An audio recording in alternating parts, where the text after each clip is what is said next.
नमस्कार, स्वागत है आपके अपने YouTube चैनल टारगेट जॉब में। तो नया शिक्षा सेवा चयन आयोग बनेगा, उसी से ही सब चीज़ें चलेंगी।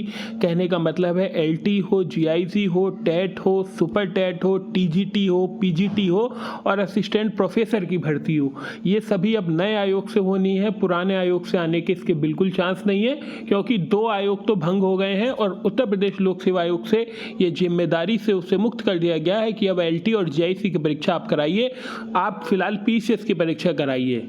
लेकिन फिलहाल कुछ चीज़ें दिमाग में चल रही हैं स्टूडेंट्स के भी, और वो लगातार कमेंट कर रहे हैं कि क्या क्या चीज़ें हो सकती हैं, किस किस चीज़ों में क्या बदलाव होगा। सबसे पहले क्या UP TGT और PGT जो 2022 में भर्ती आई थी, जिसके आवेदन फार्म जून में लिए गए थे और जून में आवेदन फार्म तो आ गए, लेकिन आज अप्रैल आ गई है, 10 महीने से ज़्यादा का समय हो गया है, लेकिन उसकी परीक्षा की तारीख घोषित नहीं हुई है। तो सबसे पहले TGT PGT 2022 की भर्ती परीक्षा का क्या होगा, तो जी कुछ नहीं होगा। ये भर्ती परीक्षा उत्तर प्रदेश लोक सेवा आयोग से कराई जाएगी। जो 125 क्वेश्चन आते थे वही 125 क्वेश्चन आएंगे, बिना नेगेटिव मार्किंग के आएंगे, 2 घंटे के समय आएगा। कहने का मतलब है किसी भी प्रकार का कोई भी चेंज नहीं होगा 2022 वाली भर्ती में। इसके बाद LT ग्रेड पे आते हैं और GIC में क्या बदलाव होगा।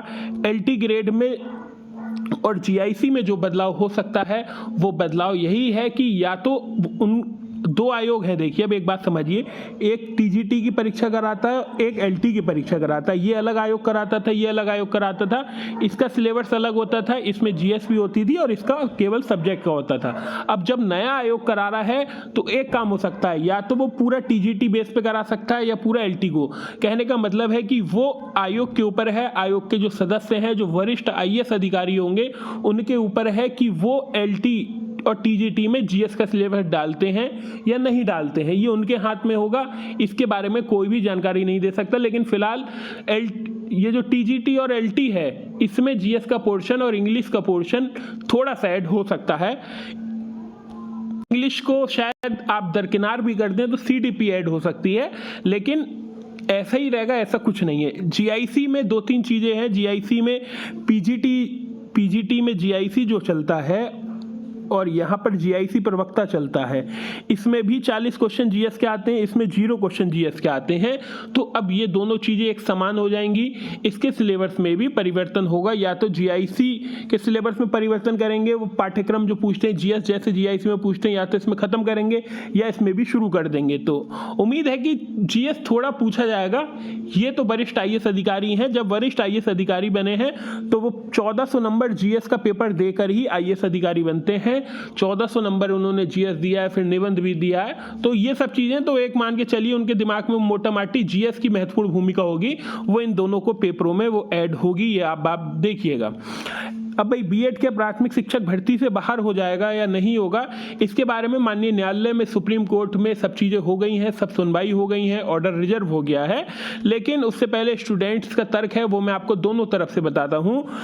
सबसे पहले ये मुद्दा जो उठा था, ये राजस्थान में उठा था। राजस्थान के हाई कोर्ट ने ये कहा कि BEd प्राथमिक शिक्षक भर्ती में एलिजिबल नहीं है। ये मुद्दा सीधे सुप्रीम कोर्ट में सुना गया। सुप्रीम कोर्ट में 8-10 सुनवाई हुई और उसके बाद जज साहब ने, माननीय न्यायालय के जज साहब ने उसको आदेश को रिजर्व कर लिया है। अब वो किसी भी दिन अपना फैसला सुना सकते हैं।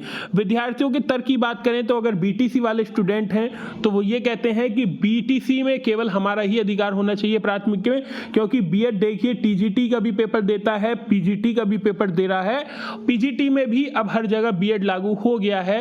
सेंट्रल की बात करें तो उनका तर्क है कि हम जाएंगे कहां अगर हम इसी में आ जाते हैं। अगर हम हमारे देखिए उनका ये तर्क है कि 4 साल से कोई भर्ती आई नहीं है प्राथमिक की, TGT PGT में हमें मौका मिल नहीं रहा है, हम क्या करें आप बताइए। उनने ये तर्क दिया है। साथ ही साथ BEd वालों ने ये तर्क दिया है कि डॉक्टर जो है वो कंपाउंडर का काम कर सकता है, लेकिन कंपाउंडर दरअसल डॉक्टर का काम नहीं कर सकता। डॉक्टर सुई लगा सकता है लेकिन कंपाउंडर दवाई नहीं दे सकता। उनका ये तर्क दिया है कि भाई हम इसमें आ सकते हैं लेकिन आप नहीं आ सकते।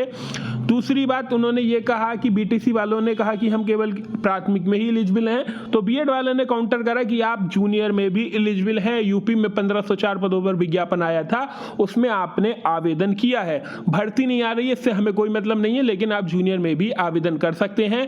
पीजीटी में भी आप लोग आवेदन कर सकते हैं, क्योंकि उसमें अभी यूपी में केवल पीजी मांगा गया है। जज साहब ने दोनों की दलीलों को सुना है, अब उन्होंने अपने विवेक से जो फैसला देंगे वो पूरे। अब एक बात समझिए, सुप्रीम कोर्ट ने कह दिया कि बीटीसी एलिजिबल है 1 से 12 तक के लिए, कहने का मतलब इंटर कॉलेज में भी पढ़ा सकती है, तो इंटर कॉलेज में भी एलिजिबल हो जाएगी।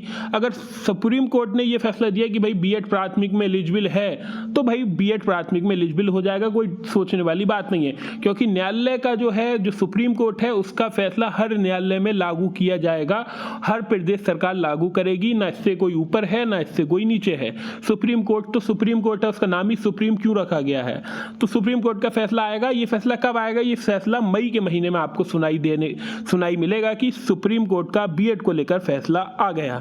बाकी कब तक आयोग बनेगा, अभी उत्तर प्रदेश में चल रहे हैं निकाय चुनाव, प्रधानी के चुनाव खत्म हो गए हैं, निकाय चुनाव चल रहे हैं, इसमें पार्षदी का चुनाव होगा, नगर निगम का चुनाव होगा, महापौर का चुनाव होगा, नगर पालिका अध्यक्ष का चुनाव होगा, ये सब चुनाव चल रहे हैं, मामला बिजी चल रहा है। अभी समय नहीं है कि आपकी ये चीजें सुलझाई जाएं, अभी कोई भी उम्मीद मत रखिए कि कब आपकी उम्मीद सुलझेगी, कब नया आयोग बनेगा, कब वो पेपर कराएगा, कब क्या करेगा, टेट सुपर टेट में क्या होगा क्या नहीं होगा भगवान जाने। लेकिन फिलहाल अभी ऐसी कोई भी जल्दबाजी नहीं है, कोई उत्सुकता नहीं है कि नया आयोग बनाया जाए, बच्चों का पेपर कराया जाए।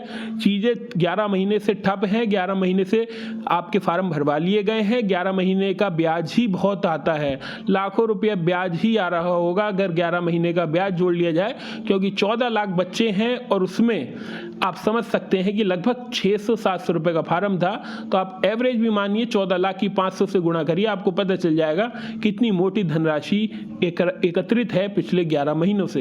बात करें क्या हो रहा है क्या नहीं हो रहा है, तो सबसे बड़ा आयोग है जो उत्तर प्रदेश लोक सेवा आयोग, जो उत्तर प्रदेश की सबसे बड़ी परीक्षा है। अभी आप समझिए 173 पद हैं और आवेदन आए हैं 6,50,000 लगभग, एक पद पे 4,000 अभ्यर्थी हैं।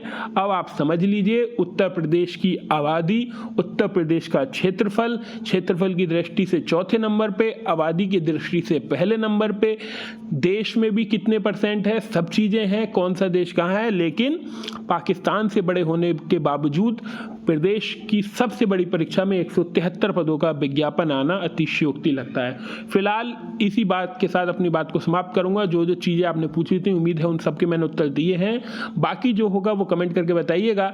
लेकिन ये सोचने वाली बात है कि इतने बड़े प्रदेश में अगर 173 पद आते हैं PCS में, तो सरकार क्या चाह रही है ये आपको भी सोचना चाहिए और मुझे भी सोचना चाहिए।